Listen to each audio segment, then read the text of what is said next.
Railway group D 2026 का paper 3 अगस्त से start होने जा रहा है मेरे भाई, ठीक है। और 2026 का बिल्कुल एकदम सटीक मॉडल पेपर 1 लेकर मैं आपके सामने आ चुका हूं, जिसमें हम प्रीवियस ईयर क्वेश्चन पर बेस्ड पूरा पेपर का रिवीजन करने वाले हैं दोस्तों। एक्सपेक्टेड क्वेश्चंस देखेंगे जो आपके एग्जाम में हूबहू छपेंगे दोस्तों, ठीक है। और एक और बात बता देता हूं, एक भी क्वेश्चन मिस मत करना दोस्तों, हर एक क्वेश्चन आपको आपके सिलेक्शन की ओर लेके जाएगा दोस्तों, ठीक है। चलिए शुरुआत करते हैं पहले क्वेश्चन के साथ। पहला क्वेश्चन आपके स्क्रीन पर है दोस्तों, निम्न में से कौन सा सही सुमिलित नहीं है? चलिए बताइए। 1526 में पानीपत का पहला युद्ध हुआ था, ये बिल्कुल सही है। 1527 में खानवे की लड़ाई हुई थी, ये भी बिल्कुल सही है। 1529 में घाघरे की लड़ाई हुई थी, ये भी बिल्कुल सही है। लेकिन 1540 में चौसा का युद्ध तो नहीं हुआ था मेरे भाई। 1540 में कौन सा युद्ध हुआ था? कन्नौज का युद्ध हुआ था, जिसको आप बिलग्राम का युद्ध भी कहते हो, ठीक है। तो यहां पर हमारे प्रश्न का सही जवाब हो जाएगा ऑप्शन नंबर डी। चौसा की लड़ाई दोस्तों 1539 में हुई थी, आप सभी को पता होगा। देखो, कन्नौज की लड़ाई हो चाहे चौसा की लड़ाई हो दोस्तों, यहाँ पे आप सी ऑप्शन टिक कर लो, डी ऑप्शन टिक कर लो, ठीक है। चौसा की लड़ाई हो या कन्नौज की लड़ाई हो, दोनों किस किस के बीच में हुई थी? हुमायूं और किसके बीच में हुई थी? शेरशाह सूरी के बीच में। और दोनों ही युद्ध कौन जीता था? शेरशाह सूरी जीता था। जलियांवाला बाग हत्याकांड जो कि 13 अप्रैल 1919 को हुआ था, इसमें नाइटहुड की उपाधि को किसने लौटाया था? बहुत ही महत्वपूर्ण प्रश्न है मेरे भाई। आज पहला मॉडल पेपर है मेरे भाई, और अच्छा सा आप रिवीजन करेंगे। नई शुरुआत के साथ हम स्टार्ट करें, 3 अगस्त से पेपर स्टार्ट है, लगभग 27 से 28 दिन बचे हुए मेरे पेपर के, ठीक है। अगर अपना सपना पूरा करना है, अपने माँ बाप का सपना पूरा करना है मेरे भाई, तो ये सीरीज आप एग्जाम तक लेना, आपका सपना 100% पूरा होने वाला है, ठीक है। तो यहां पर आप बताएंगे क्या आंसर होगा इस प्रश्न के लिए। सभी ने टिक कर दिया होगा। नाइटहुड की उपाधि रविंद्रनाथ टैगोर ने लौटाई थी दोस्तों। केसर ए हिंद की उपाधि किसने लौटाई थी दोस्तों? महात्मा गांधी जी ने, ठीक है मेरे भाई। क्वेश्चन नंबर 3 आपके स्क्रीन पर है। न्यूरॉन अर्थात तंत्रिका ऊतक में कौन सा भाग प्रोटीन संश्लेषण के लिए जिम्मेदार है? बहुत ही महत्वपूर्ण प्रश्न ये आपके स्क्रीन पर है। 25 नंबर साइंस के क्वेश्चन आएंगे दोस्तों, आप सभी को पता ही है साइंस का वेटेज अच्छा खासा है मेरे भाई, ठीक है। तो आपको दोस्तों साइंस पर पकड़ बनानी है, क्योंकि भर भर के साइंस के क्वेश्चन और करंट अफेयर के क्वेश्चन देखने को मिलेंगे। तो यहाँ पे हम प्रश्न थर्ड की बात करें तो यहाँ पे निष्कल कणिकाएं आ जाएगा आंसर, ऑप्शन नंबर सी। अगला प्रश्न देखेंगे, कोशिका द्रव्य जिस जलीय भरण पदार्थ से बना होता है वो क्या कहलाता है दोस्तों? बताइए। एक भी क्वेश्चन मिस मत करना दोस्तों, हर एक क्वेश्चन आपको आपकी सिलेक्शन की ओर लेके जाएगा और हर एक क्वेश्चन आपकी तैयारी को मजबूत करेगा मेरे भाई। यहां पर आप लोग क्या टिक करेंगे? Option number C, cytosol. Option number C will be the right answer. Bangladesh में आयोजित महिला कबड्डी विश्व कप 2025 का खिताब किसने जीता है? शानदार प्रश्न है मेरे भाई। तो यहां पर सही जवाब हो जाएगा, यह खिताब भारत ने जीता है। Option number A will be the right answer. Question number 6 बताइए। ओसिनडेक्स 2025 सैन्य अभ्यास भारत और किस देश के बीच में लड़ा गया है? बहुत ही महत्वपूर्ण, एक बार फिर से ये सवाल, ये क्वेश्चन आपके स्क्रीन पर है। यहां पर आएगा ऑस्ट्रेलिया दोस्तों, ऑप्शन नंबर डी। देखो बिल्कुल ऐसा ही पेपर पैटर्न आएगा दोस्तों 3 अगस्त वाले पेपर में दोस्तों, ठीक है। तो जो 3 अगस्त को पेपर स्टार्ट है ना दोस्तों, बिल्कुल ऐसा ही पैटर्न आएगा आपका एग्जाम में। तो आप एग्जाम से पहले पैटर्न देख लो। अब यहां पर कुछ इंपॉर्टेंट बातें हम करेंगे, ध्यान से सुनना आप लोगों को। संविधान का जो भाग 3 है ना, वो किससे संबंधित है? नागरिकता से। देखो क्वेश्चन ने खुद ने आंसर दिया है भाई कि संविधान का भाग 3 है वो नागरिकता से रिलेटेड है, तो एक क्वेश्चन कवर यहां से हुआ, ठीक है। अरे नागरिकता से क्या, सॉरी, मौलिक अधिकार से रिलेटेड है, ठीक है। ये जो भाग संविधान का भाग 3 है ना, ये मौलिक अधिकार से रिलेटेड है मेरे भाई, और हमें इसके अनुच्छेद पूछे हैं। तो अब ध्यान से सुनना दोस्तों, 5 से 11 आपको नागरिकता के अनुच्छेद देखने को मिलते हैं दोस्तों, ठीक है, नागरिकता। और 12 से 35 आपको किसके अनुच्छेद देखने को मिलते हैं? मौलिक अधिकार के मेरे भाई। वहीं 36 से 51 दोस्तों डीपीएसपी के अनुच्छेद देखने को मिलते हैं, ठीक है, ये आपको ध्यान में रखना है। अब आपसे एक क्वेश्चन पूछ लूं, आप मुझे अनुच्छेद 14 के बारे में बताइए। आप सभी से रिक्वेस्ट है, अनुच्छेद 14 के बारे में आप मुझे बताइए कि अनुच्छेद 14 में क्या कहा गया है, ठीक है। तो यहाँ पे भाग 3 में आपको क्या देखने को मिलेंगे? मौलिक अधिकार। और मौलिक अधिकार हमने किसके संविधान से लिए? यूएसए के संविधान से। वहीं हम बात करेंगे मौलिक कर्तव्य, वो हमने रूस के संविधान से लिए गए हैं, ठीक है। मनाली से लेह पहुंचने के लिए किस दर्रे का उपयोग किया जाता है? बहुत ही महत्वपूर्ण आंसर है भाई, इसका होना चाहिए, बहुत ही इंपोर्टेंट क्वेश्चन है। चलिए बताइए इसका सही जवाब क्या हो जाएगा। मेरे प्यारे दोस्तों, आप लोगों को आंसर करना है बारालाचला दर्रा। Option number C will be the right answer. अगला प्रश्न देखेंगे, पल्लव वंश का अंतिम सम्राट कौन था? मेरे भाई पल्लव वंश की स्थापना किसने करी थी? मेरे भाई आप सभी को पता ही होगा, सिंह विष्णु। अगर संस्थापक का नाम पूछेगा मेरे भाई, संस्थापक कौन था, तो आप फटाफट से आंसर टिक कर दोगे, गुरु सिंह विष्णु था। लेकिन उसने तो आपको अंतिम सम्राट पूछा है, तो अंतिम सम्राट कौन था मेरे भाई पल्लव वंश का? तो आप कहोगे Aparajit Varman. Option number B will be the right answer. अगला प्रश्न, वतापी कह लो या बादामी के चालुक्य कह लो, तो चालुक्य राजा जिसका नाम है पुलकेशिन द्वितीय, ध्यान से सुनना, पुलकेशिन द्वितीय को किस पल्लव शासक ने परास्त कर, ध्यान से सुनना, वातापी कौंड की उपाधि धारण की थी? मोस्ट इंपोर्टेंट क्वेश्चन ये बनता है यहां पर, बताइए दोस्तों। तो यहां पर आपका सही जवाब हो जाएगा नरसिंह वर्मन प्रथम, option number B will be the right answer. आज दोस्तों मैंने एक नई सीरीज शुरू करी है मैथ के लिए, जो भी स्पेशली मैथ से डर लगता है ना जिन स्टूडेंट को, उनके लिए मैंने आज से मैथ की शॉर्ट ट्रिक वाली क्लास स्टार्ट करी है इवनिंग में डेली 7 बजे। अभी 1 घंटे पहले ही मैंने अपलोड करी है, जिसमें प्रॉफिट लॉस की पहली क्लास थी मेरे भाई, ठीक है। आप वो क्लास देखिएगा, आपका मैथ का डर भी दूर होगा और प्रॉफिट और लॉस के बड़े से बड़े क्वेश्चन आप 5-5 सेकंड में उड़ाओगे बिना पेन उठाए, ठीक है। तो वो क्लास जरूर देख लेना 1 घंटे पहले वाली। मुगल साम्राज्य की राजधानी को आगरा से दिल्ली किसने स्थानांतरित किया था मेरे भाई? बहुत महत्वपूर्ण प्रश्न है भाई, बहुत महत्वपूर्ण प्रश्न है। यहां पर आपका जवाब हो जाएगा शाहजहां। ये कारनामा गुरुजी शाहजहां ने किया था, ठीक है। शाहजहां ने क्या बनवाया था? मयूर सिंहासन बनवाया था मेरे भाई। इबादत खाना की स्थापना अकबर द्वारा कब की थी? दोस्तों इबादत खाने की स्थापना दोस्तों अकबर ने फतेहपुर सीकरी में करवाया था, दोस्तों आप सभी को पता ही होगा। कब? 1575 में, जब दोस्तों गुजरात अभियान किया था मेरे भाई अकबर ने, ठीक है। 1570 में तो अकबर का नागौर दरबार लगा था। वहीं हम बात करेंगे क्वेश्चन नंबर 13 की, डिस्कवरी ऑफ इंडिया पुस्तक किसने लिखी है मेरे भाई? बहुत ही महत्वपूर्ण प्रश्न है, बताएंगे सभी विद्यार्थी इसका आंसर। डिस्कवरी ऑफ इंडिया की लेखक कौन है? तो यहां पर सही जवाब हो जाएगा जवाहरलाल नेहरू। दोस्तों ये जवाहरलाल नेहरू ही थे दोस्तों जो संविधान में उद्देश्य प्रस्ताव लेके आए थे, और जिसको क्या नाम दिया गया? उद्देशिका, यानी कि प्रस्तावना। और प्रस्तावना हमने किसके संविधान से ली है? यूएसए के संविधान से ली है। रबी की फसल किस धातु में काटी जाती है मेरे भाई? मतलब रबी की फसल किस ऋतु में काटी जाती है? बहुत इंपॉर्टेंट क्वेश्चन है, बताइए।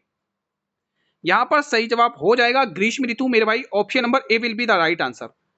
अगला क्वेश्चन, यदि किसी पुष्प के पुंकेसर निष्क्रिय हो तो कौन सी प्रक्रिया नहीं होगी? बहुत ही इंपॉर्टेंट क्वेश्चन है भाई। देखो साइंस का हर एक महत्वपूर्ण क्वेश्चन रखा है आज की इस वीडियो में। देखो हर एक, देखो डेली का मॉडल पेपर आपको आपकी तैयारी को बताएगा कि आप किस लेवल की तैयारी कर रहे हो मेरे भाई, कहां पर आपको सुधार करने की गुंजाइश है और कहां पर आपको किन टॉपिक्स को पढ़ने की ज्यादा जरूरत है, ठीक है। तो ये डेली मॉडल पेपर से आपको पता चलेगा, तो आपको एक भी मॉडल पेपर मिस नहीं करना है, डेली मॉडल पेपर अटेंड करना है। तो यहाँ पे पराग उत्पादन आपको टिक कर लेना है। अगला प्रश्न, आधुनिक ओलंपिक खेलों की शुरुआत किस वर्ष में हुई थी और इसका पहला आयोजन कहां पर किया गया था मेरे भाई? बहुत ही महत्वपूर्ण प्रश्न है। तो आधुनिक ओलंपिक खेलों की शुरुआत हुई थी 1896 में, और ये इसका आयोजन ग्रीस के एथेंस शहर में किया गया था।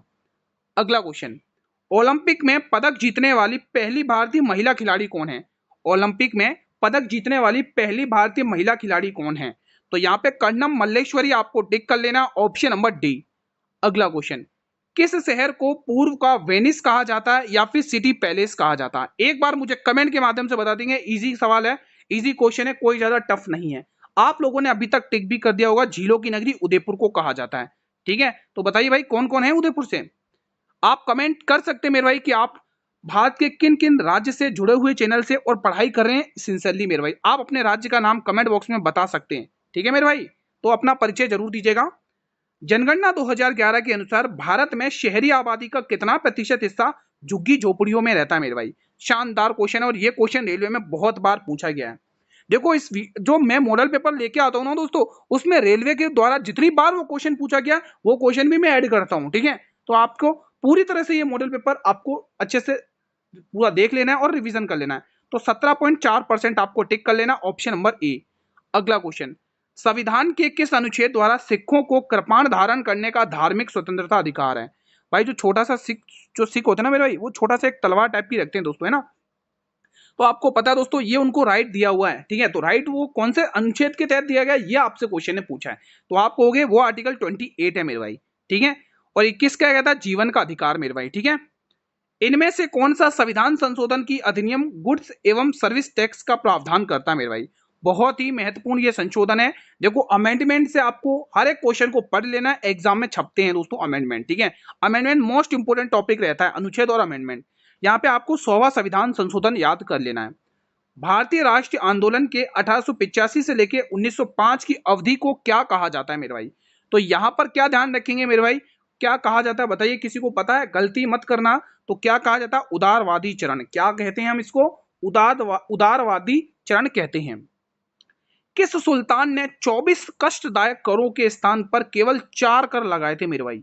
बहुत महत्वपूर्ण प्रश्न है भाई, बताएंगे दोस्तों, बहुत ही महत्वपूर्ण प्रश्न है। बताइए दोस्तों, बहुत इंपॉर्टेंट क्वेश्चन है। तो यहां पर आपको टिक कर लेना मेरे भाई, फिरोज शाह तुगलक। क्या टिक करोगे स्टूडेंट्स? फिरोज शाह तुगलक आपको टिक कर लेना, बहुत इंपॉर्टेंट है। दोस्तों आप मुझे बताइए कि जो ज्ञात इसमें से वो हाँ, बाजार नियंत्रण प्रणाली किसने शुरुआत करी थी? इन्हीं चारों ऑप्शन में आंसर छुपा हुआ है, बताइए। बाजार नियंत्रण प्रणाली, ये इसकी शुरुआत किसने की थी? कोई है स्टूडेंट जो मुझे बता सकता है? यहां से पता चलेगी कि आपकी तैयारी किस प्रकार की चल रही है। इन्हीं चारों ऑप्शन में आंसर छुपा हुआ है, देखते हैं किसकी जीके में दम है और आंसर कर पाएगा। अगला प्रश्न, निम्न में से किस नदी को वृद्ध गंगा के नाम से जानते हो? आप वृद्ध गंगा कह दो, आप बूढ़ी गंगा भी कह लो मेरे भाई, तो नाम एक ही आएगा, क्या आएगा? गोदावरी नदी। क्या आप लोग भी गोदावरी नदी टिक कर रहे हो? बिल्कुल टिक कर रहे हैं। गुरु गोदावरी नदी का उद्गम स्थल भी तो बता दो। तो ये महाराष्ट्र के नासिक में त्र्यंबकेश्वर पहाड़ से निकलती है गुरु, ठीक है। महानदी दोस्तों कहां से निकलती है? छत्तीसगढ़ में, है ना, सिहावा की पहाड़ियों से। कावेरी नदी ब्रह्मगिरी की पहाड़ियों से, और कृष्णा नदी महाबलेश्वर की पहाड़ियों से, ठीक है। भारतीय नागरिकों के लिए समान सिविल प्राप्त कराने की बात कही गई है, यानी कि यूसीसी, यानी कि यूनिफॉर्म सिविल कोड। इसकी बात आर्टिकल 44 में कही गई। जितना आर्टिकल 4 इंपोर्टेंट है, 44 इंपोर्टेंट है ना मेरे भाई, उतना ही आर्टिकल 40 भी इंपोर्टेंट है, क्योंकि यहां पर पंचायत का गठन किया गया है। क्या किया गया है मेरे भाई? पंचायत का गठन। चलिए एक क्वेश्चन मैं आपसे पूछना चाहूंगा कि पंचायत को संवैधानिक का दर्जा किस संशोधन के तहत दिया गया? ये क्वेश्चन बता दो तो मजा आ जाएगा भाई, कमेंट बॉक्स में। देखते हैं आपकी जीके में कितना दम है, जल्दी से बताइए। अगला प्रश्न, बी ऑप्शन टिक कर लेना उसका, ठीक है। 26, निम्न में से क्या है? पाइराइट किस प्रकार का एक अयस्क है? शानदार प्रश्न है मेरे भाई। तो ये किस प्रकार का एक अयस्क है बताएंगे आप लोग कमेंट के माध्यम से। तो सही जवाब हो जाएगा ये सल्फाइड है, ऑप्शन नंबर सी। भांड पाथेर, दमाली, रऊफ और हिकत लोक नृत्य मुख्य रूप से भारत के किस क्षेत्र या केंद्र शासित प्रदेश में किए जाते हैं? दोस्तों देखो यहाँ पे 4 लोक नृत्य कवर होंगे, वो भी बहुत इंपोर्टेंट। भांड पाथेर, दमाली, रऊफ और हिकत, इनमें से आपको अगर पूछा तो आपको इन्हीं में से पूछेगा, और वो भी कहाँ के पूछेगा, ये कहाँ के फेमस है ये आपसे पूछा, तो जवाब आएगा जम्मू कश्मीर। अगर जम्मू कश्मीर के एक भी लोक नृत्य में आपसे पूछा है तो इन्हीं चारों में से एक पूछेगा, इससे बाहर शायद ही पूछे, ठीक है। कोलकाली, परिचाकली, बोटवा और हुली वेशा है ना, हुली वेशा साथ में, लोक नृत्य भारत के किस केंद्र शासित प्रदेश या क्षेत्र में किया जाता है?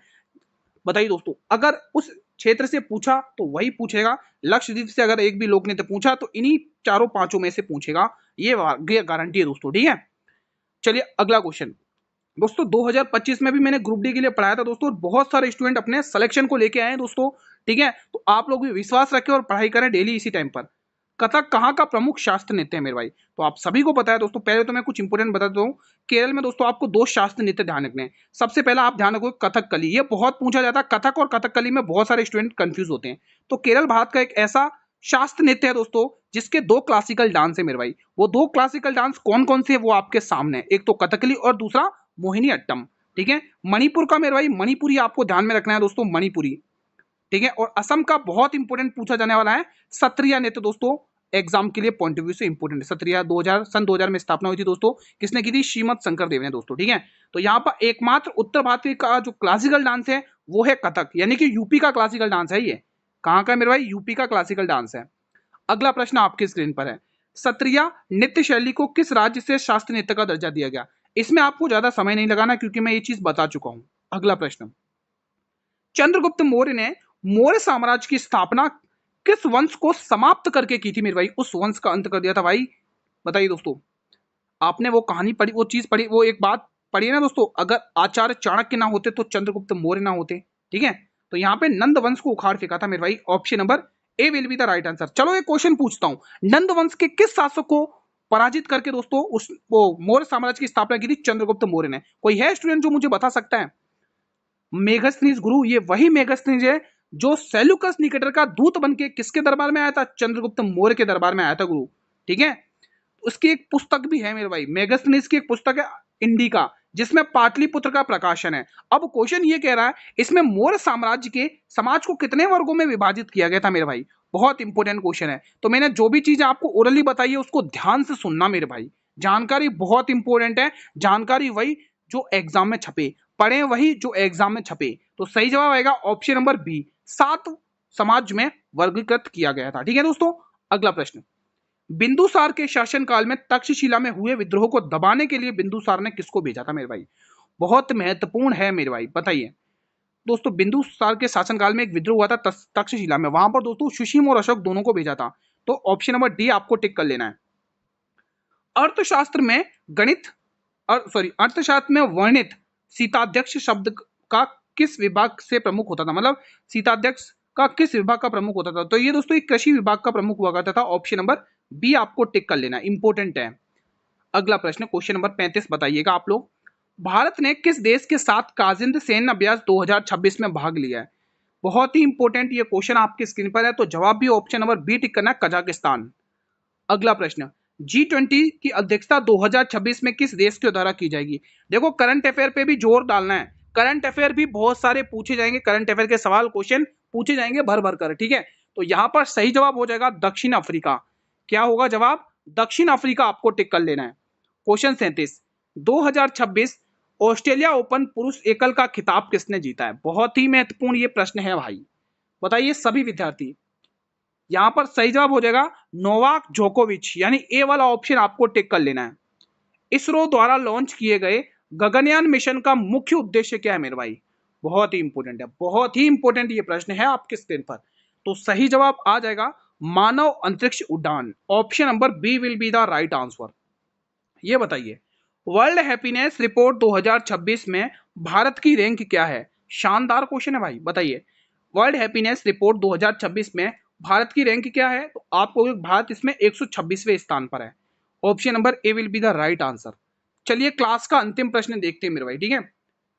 राष्ट्रीय सांख्यिकी कार्यालय के अनुसार 2025-2026 में भारत की अनुमानित जीडीपी विकास दर क्या है?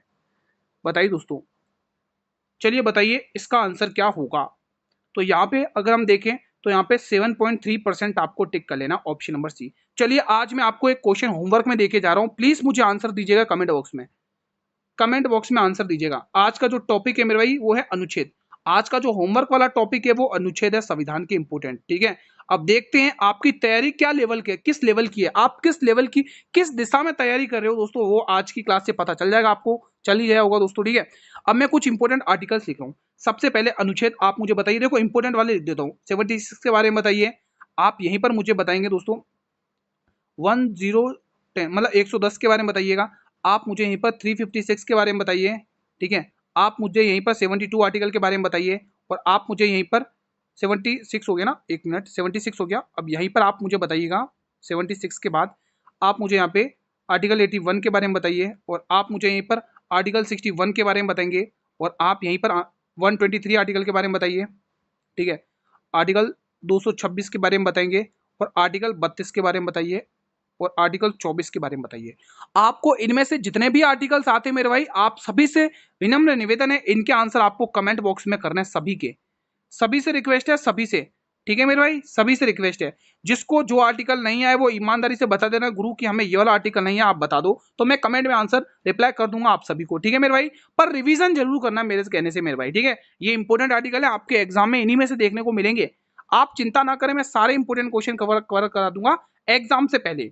बस आप लोग मुझे ये रेस्पॉन्स करो कि आज का सेशन कैसा रहा, ये वाला बटन दबाकर, ये वाला बटन यानी कि लाइक एक बार वीडियो को कर लें, और ये बताएं कि सेशन कैसा रहा, और रिवीजन में कोई कमी आई हो तो आप मुझे कमेंट करिए, ताकि मैं नेक्स्ट क्लास में और भी आपके लिए कर सकूं दोस्तों ये सब, ठीक है। वीडियो को शेयर जरूर करिएगा, फेसबुक, व्हाट्सअप, इंस्टाग्राम, टेलीग्राम, हर प्लेटफॉर्म तक मेरे भाई शेयर कर दो, और उन सभी स्टूडेंट को बता दो कि ग्रुप डी के लिए नियमित रूप से क्लासेस डेली चल रही है 8 बजे। और इससे 1 घंटे पहले मैंने आपको कहा था दोस्तों, आज मैंने प्रॉफिट और लॉस की ऐसी शानदार ट्रिक्स बताई है ना, उनको देखते ही मजा आ जाएगा भाई।